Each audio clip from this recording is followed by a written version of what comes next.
Hello there, Ramblers, and welcome back to Reese Rambles, my weekly podcast all about the latest comings and goings, movings and shakings, and indeed all the rest of it in the worlds of vintage and retro computing, gaming, and technology. I hope you're all doing well out there, and it's going to be another gloriously hot and sunny weekend here in the UK, which this weekend is of particular interest to me because I'm going to be out. I'm going out tomorrow, or perhaps even today as you are listening to this, down to Wembley Stadium. So, yeah, if you see me down there, don't hesitate to say hello. I am friendly, I promise. Not to watch football, as you might expect. I'm not really a football fan, I must say. But to see a band, one of my favourite bands of all time, Linkin Park, who released their debut album, Hybrid Theory, 25 years ago, back in the year 2000 when I was 16 years old. And I must say, I very much do like what they are doing with the new album and with Emily Armstrong, their new frontwoman. Yeah, I am a fan. I think they're doing absolutely brilliantly.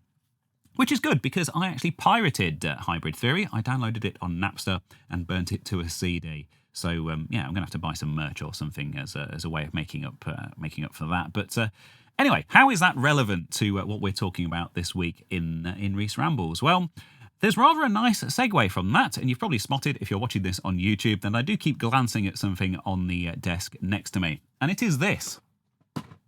Deus Ex, a game that was released 25 years ago this week by Ironstorm, of course a studio owned by John Romero, one of the co-creators of Doom, although he wasn't involved in the development of this game, oddly enough. Yeah, it was basically Ironstorm consisted of two sister studios, and the one that actually developed and released Deus Ex was run by Warren Spector, who came from Origin, who, of course, he was directly involved in Wing Commander and the Ultima series and stuff like that. And he himself was from a tabletop RPG background, which is how this game ended up picking up all of the RPG elements that it has in it. Really, really groundbreaking game at the time. I actually had it from new. This is my original copy that I have owned from new, and I enjoyed it very, very much at the time. So 25 years of Deus Ex this week. Now, as mentioned, Ironstorm was one of two sister studios, and I think it would be remiss of me not to mention what was going on at the other studio at the time, which was actually being directly run by John Romero of Doom fame. And yeah, another 25-year anniversary that has recently passed us by, and I haven't really seen any kind of fanfare about it at all, unlike Deus Ex, and I'm sure some of you know what's coming, so let's whip this box out as well. This is Daikatana. Let's just turn it around so we can see it. Of course, it had that famous marketing campaign at the time in all the magazines and stuff. John Romero is going to make you his...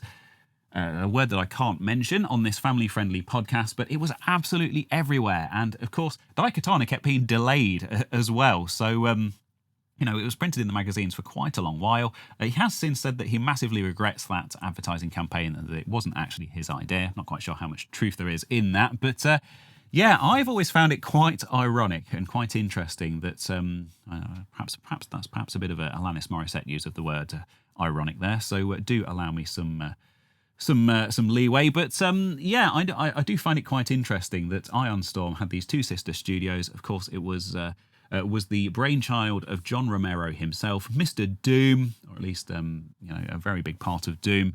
And the game that he had absolutely nothing to do with went on to become one of the greatest games of all time. Quite regularly features in greatest games of all time lists. And the game that he was very much involved with on a day-to-day basis was Daikatana, which has been remembered as one of the worst games of all time. Although there are some modern-day mods and things for these games, particularly ones that fix a lot of the issues with Daikatana. Although I must say, I've never actually played it. I watched Civi's video on it where he played it all the way through and decided that was enough for me. So this isn't one of my original big box games. I did actually pick this up reasonably recently, although this is my original from 2000. But yeah, it is the 25th anniversary of the release of Deus Ex this week. So, yeah, happy birthday to Deus Ex. Of course, spawned a great series as well. We got Human Revolution and what was the other one called? I can't remember.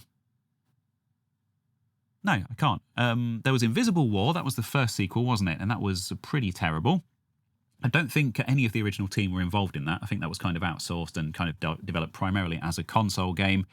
And then much more recently, we got Mankind Divided and Human Revolution, didn't we?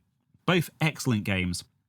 I must say, I did enjoy those very much, although I think the studio that was working on those has since been shut down, so no sign of any new Deus Ex games in the pipeline, unfortunately. And yeah, Daikatana was Daikatana. So there you go. That's that. Let's get on with the stories for this week. A few months back, I featured a rather interesting piece of hardware over on my main channel, Control-Alt-Reese.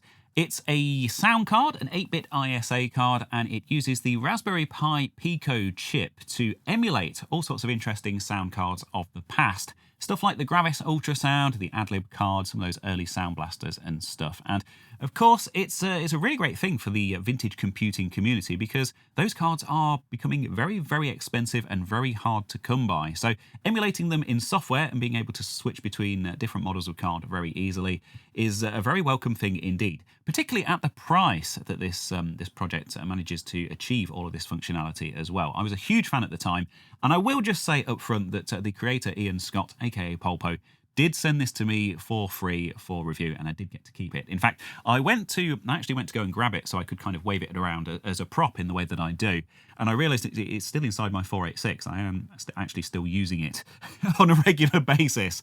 So yeah, that's how good it is. I didn't swap back to whatever was in there before, but yeah, at the time I reviewed this, and I haven't checked the most up-to-date pricing, but it was $50 or €65 or £58, and it is open source as well if you want to get your own manufactured. So really, really cool project. Of course, I am talking about the PicoGUS. I should mention it by name for the benefit of those who are listening to this on the podcast platforms. And there has been a rather major update in the past week. In fact, a couple of rather major updates in the past week, all regarding some rather exciting new functionality. And I actually wanted to make a video about this on my channel, either on the second channel as kind of a small update thing, or on the main channel, make it kind of a bigger thing, because there has been a lot of interest in this card, and quite rightly so. And I just didn't have time to fit it in this week, unfortunately. So maybe I'll cover it next week. But at the very least, I'm going to get the news out via this ramble. And if you've been on the fence about picking up a PicoGUS, now is perhaps the time, because it now has, drum roll please, I'll probably forget to add that in the edit. In fact, you know what? I'm not going to bother. You can just imagine the drum roll. It now has optical drive emulation built in, which is crazy. Although it does make perfect sense, because back in the day when you bought your Sound Blaster, your early Sound Blaster card or Game Blaster or whatever, they would have had I don't know if the Game Blaster had this. Someone's going to call me out on that, aren't they? But they would have had a CD drive interface built in, and quite often on those very early sound cards, they were proprietary interfaces that were specifically designed for that manufacturer's drives. So you could actually buy a pack with the sound card and the actual optical drive in it as well. And of course, it wasn't long before they all started to kind of go IDE and TAPI and kind of standardized interfaces. But yeah, it makes sense for it to be implemented all on the one card as part of the sound card thing, because that's pretty much how it worked back in the day.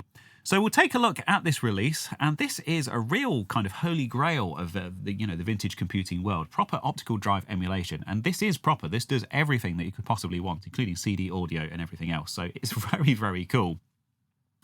And this was in version 3 of the PicoGUS firmware. This has since been superseded, so don't go and download version 3. There is a newer version, and we'll take a look at that and some of the fixes in a second. But this added CD-ROM emulation. So PicoGUS now supports CD-ROM emulation. In other words, PicoGUS is now an ODE, an optical drive emulator. It emulates a Panasonic/MKE interface drive and supports CD images in ISO or bin/Q, stored on a USB drive plugged into the USB port on the PicoGUS. CD-ROM emulation has been tested in DOS and Windows 9X, and CD audio playback is fully supported. So the CD-ROM emulation is available in Sound Blaster and USB modes. Sound Blaster mode really pushes the limit of the RP2040, which is that Raspberry Pi Pico chip I mentioned. It mixes CD audio, the Sound Blaster DSP and OPL sound, while simultaneously supporting CD data and MPU 401 emulation. So yeah, I can see how it's really pushing that little embedded microcontroller to the limit. The emulated drive is approximately 2 speed in Sound Blaster mode and 3 to 4 speed in USB mode. Disk images can be swapped on the fly with PiGUS init, which, as we saw in the video, was the initialization program for the PicoGUS. And multi-disc games are supported by removing and reinserting the USB drive to advance the current disk image. There is a guide on here as to how it all works.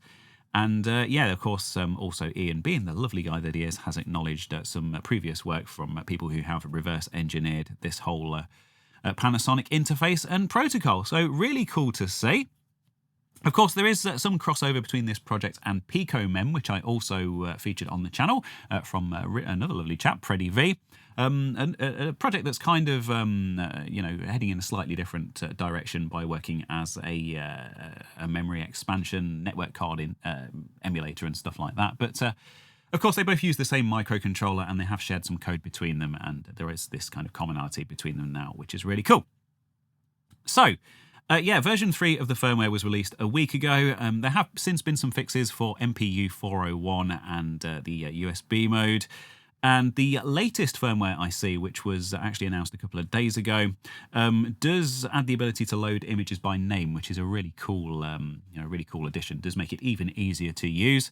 And yeah, that's why I kind of decided that it was at the point that I wanted to cover it on the channel. So yeah, PicoGUS. If you've been on the fence about getting a PicoGUS and you own a suitable PC, something with 8-bit ISA slots, or perhaps something in the kind of early 16-bit ISA era, and you want the convenience of an optical drive emulator and also to be able to hear what all of those sound cards of the past sounded like, I can highly recommend it as a project. I do think it's fantastic. And yeah, so optical drive emulation, I think, is something that's always worth shouting from the rooftops. It's quite a tricky challenge, and particularly in the PC world as well. Not something that we have many hardware options for, particularly for the older PCs like this. Of course, we do have some USB options and things out there, but I've been very much looking forward to something like this, and I really need to get around to playing with it.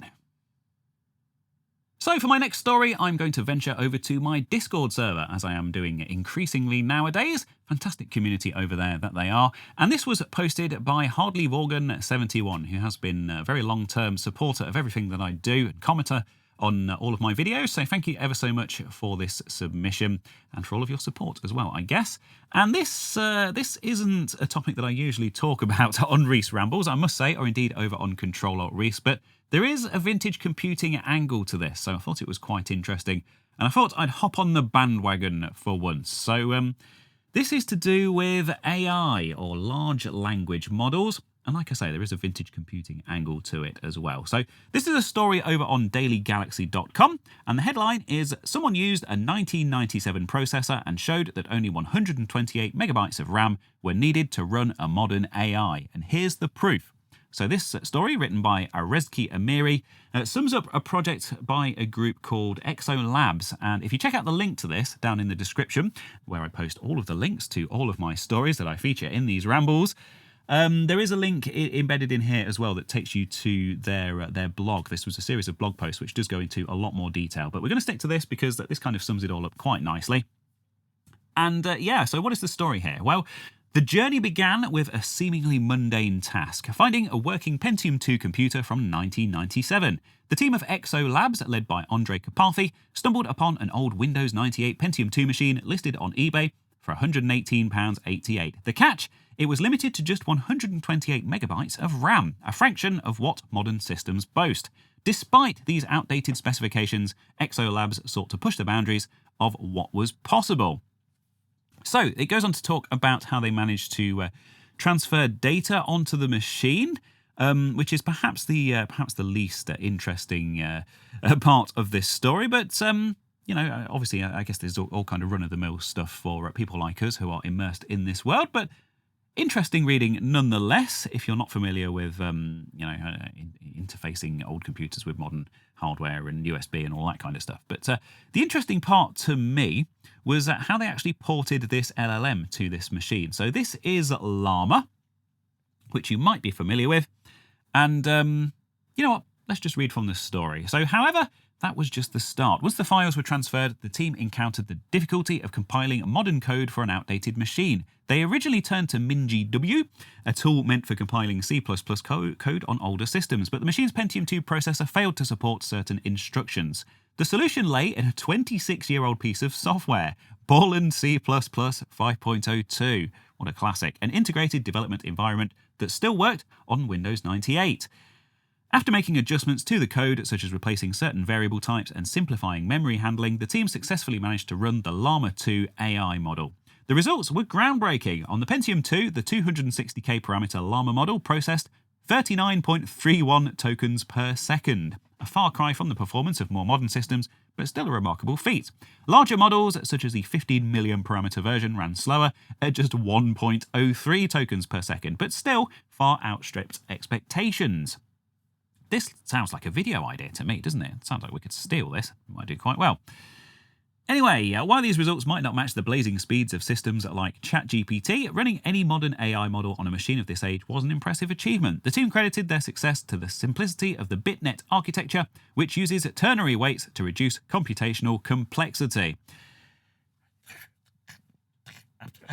I mean, I went to university. I studied computer science briefly. I don't know what any of that means, but anyway. So there we go, the future of AI on old hardware. The success of the Pentium 2 experiment highlights the potential of a new direction in AI development, one that focuses on energy efficiency and making powerful models accessible, even on older, less powerful hardware. The team at Exo Labs is already looking ahead, working on the development of BitNet, an AI architecture designed to run efficiently on minimal hardware. So there we go. Not only a bit of a fun exercise in getting a modern LLM system running on an ancient computer, but also this work is actually directly contributing to getting these models working on much less powerful, lower-end hardware, which of course is a great thing for energy consumption and stuff like that as well. So it does have a practical purpose as well. But very, very cool. I love this old machine that they bought, this old Elonex Windows 98 Pentium 2 machine. Very, very yellowed, which is fantastic to see. A proper product of its time. And has some intelligence about it. A 1997 Windows 98 machine that you can actually have a conversation with. Although that has just reminded me of Dr. Spateso, if you remember that. Do you remember that? That was very cool. Came as part of the Sound Blaster software collection. Anyway, now I'm getting sidetracked. Thank you ever so much for the submission, Hardly Morgan 71. Really interesting stuff. One topic that has been coming up again and again over the past year or so here on the Rambles has been that of decompilation. So if you think of a cake, and if you take that cake and you want to try to turn it back into its original flour and eggs and sugar and everything else that goes into the making of a cake, that's essentially decompilation. But of course, we're not talking about cakes, we're talking about software in this case, or games more specifically. Usually games from kind of around the 90s, kind of turn of the century, stuff like that. N64, Xbox 360, that's the kind of stuff that I have reported on, because they are suitably complex to make it quite an interesting technical challenge. And because due to various commercial interests and copyright interests and stuff like that, the source code for those games is usually not available. Quite often it's actually been lost by the studios that made those games as well. And it's a very useful thing for game preservation as well, you know, keeping these games up and running, allowing people to experience them. So I think it's a very noble endeavour indeed, and that's why I keep shining a spotlight on these projects. Most recently, I reported on Lego Island and the project to decompile that, and there has been an update on that. That's all being run by a YouTuber called Matt KC. Thanks to Mumbo King for sharing this, by the way. This is a video just showing the state of the Lego Island decompilation project. I reported a few weeks back that that was complete and they had the full source code and that it was compiling. And of course, inevitably, off the back of that, it has been ported to pretty much every platform under the sun. There's even a web version, so you can actually play it in your web browser now. And it was certainly no uncertain feat for them to achieve this, because apparently the whole graphics rendering code was... it used a very obscure kind of branch of the DirectX API and stuff. I'm not a graphics programmer, but and basically someone has stepped in and rewritten all of that and basically written a wrapper for it and made it very easy to very quickly port Lego Island to all of these different platforms, which is really cool to see. So there's a video about that by Matt Casey, which of course very interesting, is a project I've been keeping up with for quite a while. Oh, sponsor spot, stop that.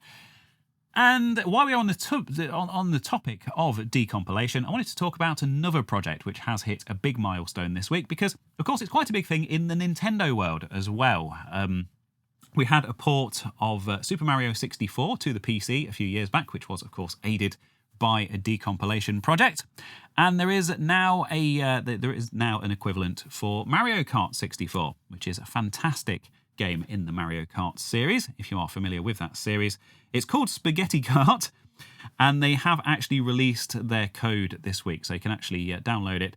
And provided you have access to the original assets, because of course this is Nintendo we're talking about, absolutely do not distribute any Nintendo stuff, because they will come down on you with great furious vengeance and anger and whatever the quote is. But yeah, this is looking absolutely brilliant, as you can see from this footage here on YouTube, on Harbour Masters 64, who are the team behind this project. And yeah, basically a native PC port of Mario Kart 64. So of course there are various ways to play this game. You can play it in emulators, or you can play it on Mister particularly. It's very well supported on there, but always great to see a project like this, which will allow them to actually add modifications, add support for ultra widescreen stuff, different resolutions, all kinds of tweaks and things, upscaled textures, all that great stuff. So always a very worthwhile endeavor, these Decompilation and kind of source ports. And they have a GitHub, of course, where you can go and download this project. So as mentioned, it is called SpaghettiKart, and they released their alpha 0.9.9 pre-release earlier this week. It features a track editor and a custom track importer, which is really cool. Already supports stuff like audio as well, which is really cool to see. They've unlocked the render distance and stuff like that as well. So they've been really busy on this and already been adding some quite cool enhancements for their very first release, which is always really cool to see. And yeah, the project is called SpaghettiKart, and they have instructions here on how to build it. So you have to build it yourself, and as mentioned, you do need an original ROM of Mario Kart 64. In this case, the US version, and it needs to be in a very specific format. But they do have very detailed step-by-step instructions here on how to build this. And of course, you've got the default controls, which are all bound to the keyboard and stuff like that. It supports DirectX 11 and OpenGL, and on macOS, it even supports Metal, which is really cool. It has a menu bar built in and settings and all of that kind of stuff. So they've certainly been very busy on this. Really, really cool project, SpaghettiKart. If you're a fan of Mario Kart 64 on the N64 and you want to play it on your modern hardware, you can certainly do that now. Go and download this. Of course, it will be linked in the usual places. I'd go and grab it before Nintendo shut them down. I really hope that they don't, because it's a very cool project, particularly with that game preservation angle as well. But yeah, I want to wish them all the best with the project. So yeah, Matt KC and his little team porting Lego Island to every single platform under the sun, and the initial release of SpaghettiKart, the Decomp version of Mario Kart 64. Loads of cool stuff going on in the Decompilation world this week. So time is pressing on in that way that it unfortunately relentlessly does, and I've got some smaller stories now that I just wanted to bring some attention to, give them a little bit of a shout out, some stuff that has been submitted that I thought was quite interesting, but to be honest, I don't really have any kind of in-depth and detailed opinions on. So of course these will all be linked down in the usual places, as you would expect, and yeah, let's rattle through them. So the first one is from Monemo, and I've certainly seen this one doing the rounds this week. This is the discovery of a 27-year-old Easter egg in the Apple Power Mac G3's ROM.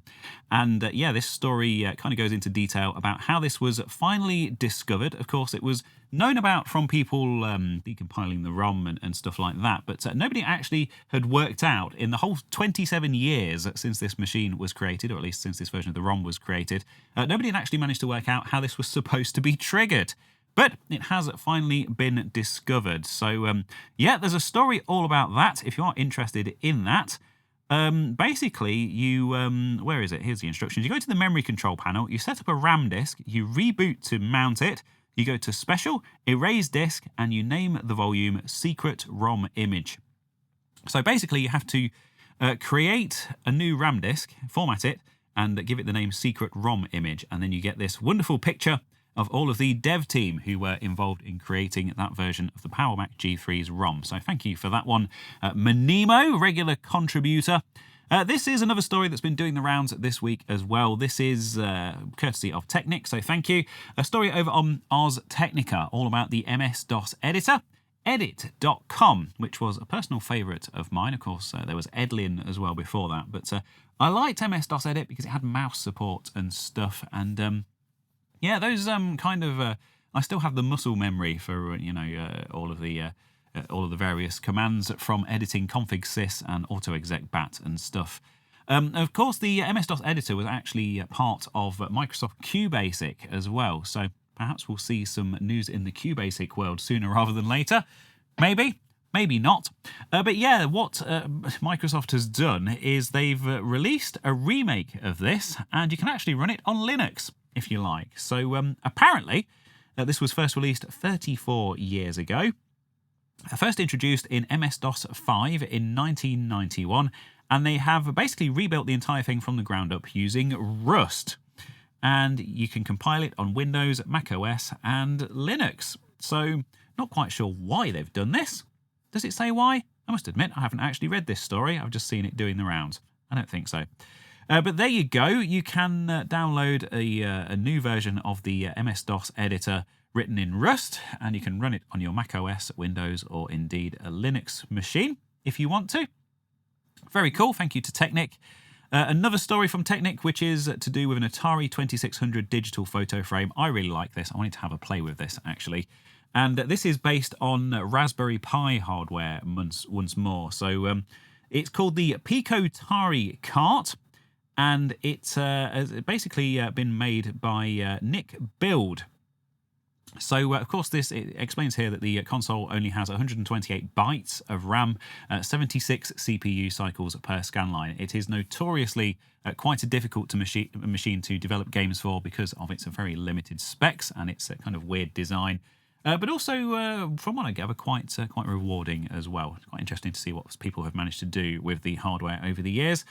But yeah, what Nick Build has done here is basically create this digital photo frame, which is absolutely charming.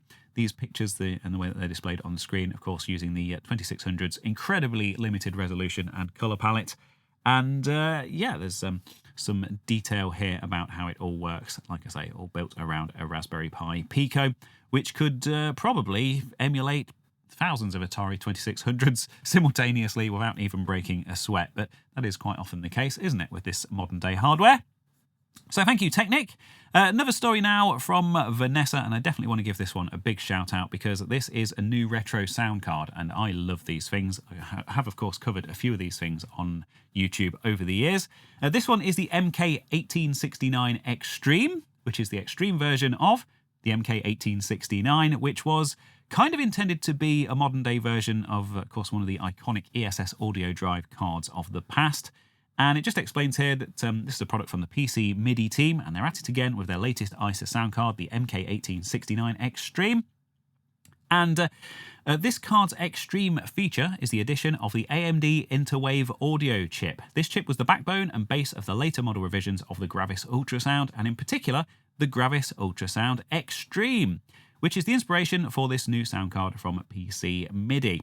So the sound card is similar to the Orpheus 2 that also included the AMD Interwave audio chip, and it is available at a much cheaper price point, which is fantastic to see. It's got AdLib, Sound Blaster, Sound Blaster Pro support, up to 48 kHz sampling rate under Windows. It's got OPL3, an FM synthesizer, MPU 401, all that wonderful stuff that you would expect from a modern retro sound card. And I will link to the story over on Retro RGB, of course. But yeah, those ESS audio drives have quite a reputation for being a very high-quality retro sound cards for your old machines. I say retro, they're vintage. There's a whole debate to be had here about the definition of retro and vintage, and that's why I've always said retro and vintage and kind of bundled them in together to stop people arguing about that kind of stuff. But anyway, the MK1869 Extreme starts at €250. Now, bear in mind all of the stuff that this card does, and unlike, say, the PicoGUS, and don't get me wrong, I don't want to speak ill of the PicoGUS. I think it's a brilliant project. Unlike the PicoGUS, of course, this does it all using hardware. So that kind of explains the pricing of this. And if you want the absolute kind of best of the best, most authentic hardware-based experience, this is the way to do it. €250. There's an MPU board available for €70, and there are two wavetable daughterboard options available. Of course, there's the Dream Blaster X2GS, which I think I've got one around here somewhere, and I have featured that on the channel before. €60, and there's the X16GS, which is €100 as well. Of course, they're existing things that are already available. but you can buy them as a bundle with the MK1869 Extreme. Always good to see stuff happening in the vintage retro sound card world. And the next story, the last story for this little roundup as well that I just wanted to talk about and just give a big shout out to a fellow YouTuber, someone who I am a massive fan of. This is Tech Tangents, of course, Shelby, a guy who makes absolutely fascinating videos about all sorts of old hardware and stuff. And he has created a project, and this kind of all ties into the Mario Kart stuff that I was talking about earlier. He has created an interactive map for Mario Kart World. So this is the new open world Mario Kart game that has been released on the Nintendo Switch 2, the new console, which came out in recent months. And Nintendo don't make a map for this big open world game, so you basically don't really have any idea where you're going, or you know, there's loads of interesting stuff to explore in the world of this game, and you know, this is kind of the easiest way to discover it using this website that has been created by Shelby. It's on mkw.techtangents.net, which of course will be linked in the usual places as per everything that I mention in this ramble. We'll just have a very quick look at this website, but as you can see, it's quite comprehensive. You can zoom in and out, you can click on particular points of interest and stuff. And yeah, it's got screenshots of everything as well. So yeah, huge amount of work has gone into this. There's a video explaining how it all came together as well. And he also gives a big mention to the Stop Killing Games project, which I should also mention because that is all back up and running. I noticed there has been a video about that this week, but I haven't actually watched it yet because it's an hour long and I really need to sit down and watch it properly. So perhaps we'll talk a bit about that, you know, we'll talk about that next week perhaps. But yeah, loads of interesting stuff. That was submitted by Rich, so thank you to everyone who has submitted stories this week. Wonderful, wonderful stuff. Rather active this week. Loads of stuff going on.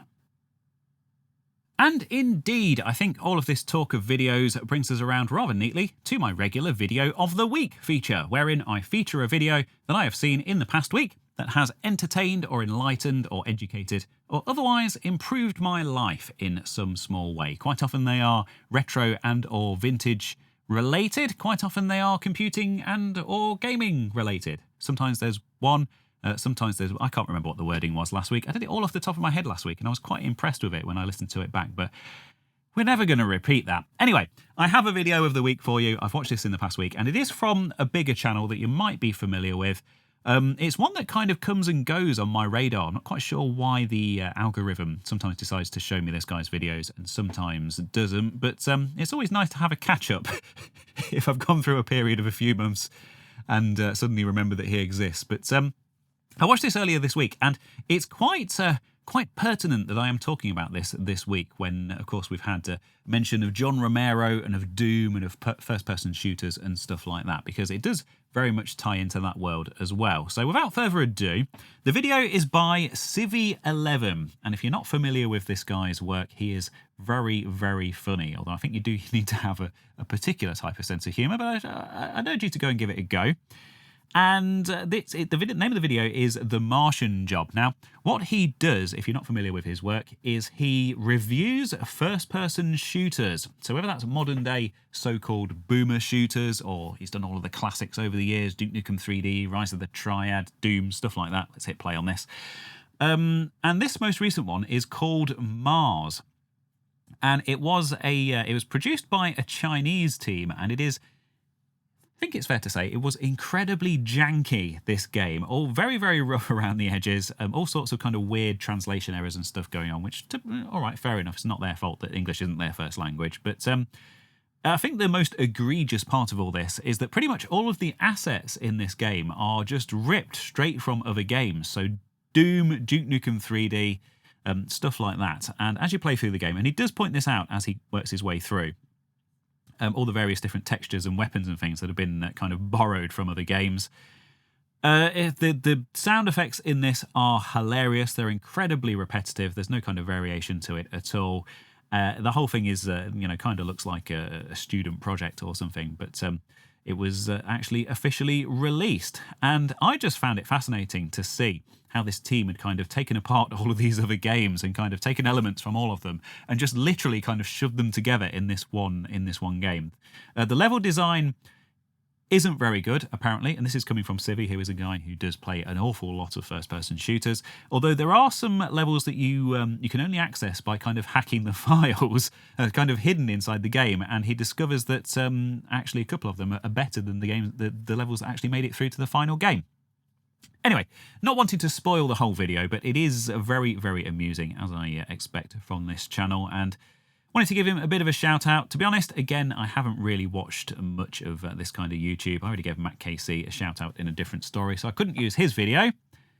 So yeah, you get Civi 11, The Martian Job. It's 25 minutes long, which is actually reasonably short by his standards, and it is all about this rather janky Chinese shooter with all of these stolen graphical elements and stuff in it. It's a very amusing watch. So there you go, that's my video of the week, linked in the usual places, along with everything else. Sing along at home. And so, sadly, as is always the case, we have now come to the point where this week's ramble must draw to a close, but not without first talking a little bit about my latest release, and unusually, for Reese Rambles, I want to also touch on last week's video as well, because it has been performing very well. It's certainly caused a bit of a stir in the community, and I've had a lot of really good feedback from it as well. I have inspired quite a few people to go out and install Bazzite Linux on their own gaming machines. I think about 4 or 5 people so far, people I actually talk to regularly and who I know. And the feedback from that has been overwhelmingly positive. I don't think I've heard from a single person who's actually regretted it so far, which is quite cool. So evidently this thing has captured people's imaginations, and they've been very interested to see how it all works, as was I when I first discovered it. And that has resulted in this video getting 56,800 views as at the time of recording. So yeah, in literally a week. It's quite a big hitter for my channel for this year. And it does come off the back of a couple of videos that didn't do particularly well. So it is nice to have that kind of reassurance and that encouragement that I am doing something right here. Of course, I did make that decision earlier this year to kind of make this YouTube thing a big part of my job and of my income. So it's nice to see stuff actually doing well.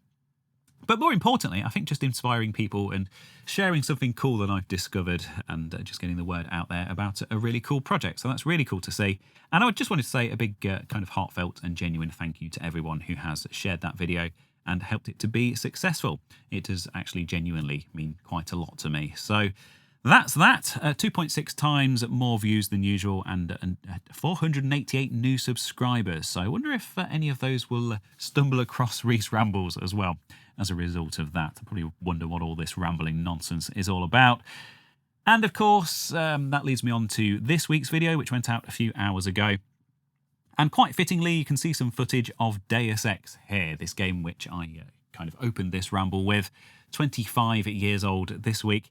And it was a bit of a follow-up, and not kind of a cynical attempt to cash in, but I had a question from someone, from Chris G, in fact, a fan of the channel, and, you know, a big supporter of mine, a friend of mine, about a game that he used to really enjoy, a Warhammer game. And he was asking me if it was possible to actually get that up and running in Bazzite, specifically under Lutris, which is that kind of wrapper launcher thing that I mentioned towards the end of last week's video.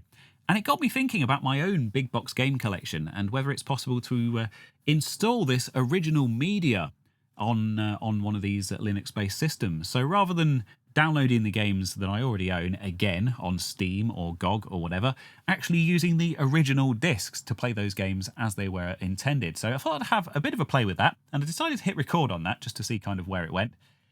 And I was blown away with how well it worked. I was genuinely surprised at just how seamless it all was, down to the work of the community, the Lutris community, who have submitted all of those installation scripts and stuff. And I just wanted to show the results of some of those games in a video. So that was how this one came about. DOS and Windows big box gaming on Linux went much better than I expected. Bit of a BuzzFeed style title there, but hey, that's kind of the way it goes nowadays. But yeah, it'll be interesting to see if this also helps to inspire some people. I think it is a genuinely great way to enjoy these games. Of course, nowadays, you're going to end up installing DOSBox under Windows anyway, or, you know, all sorts of kind of compatibility patches and tweaks and things to get these games running in modern Windows. But turns out you can run them under Linux, under Lutris, fairly effortlessly. And I thought that was very noteworthy and worth sharing with the world. But anyway, that's all I have for you for this week's Ramble. I am running very late this week. I've got to download all this footage and cobble it together in the form of a timeline to get it out in time. So thank you ever so much for joining me this week. Of course, this will go out usual time and place, 2 minutes to midnight on Friday night UK time on the second channel, and also on all of the podcast platforms. And hopefully I will see you next week. Bye.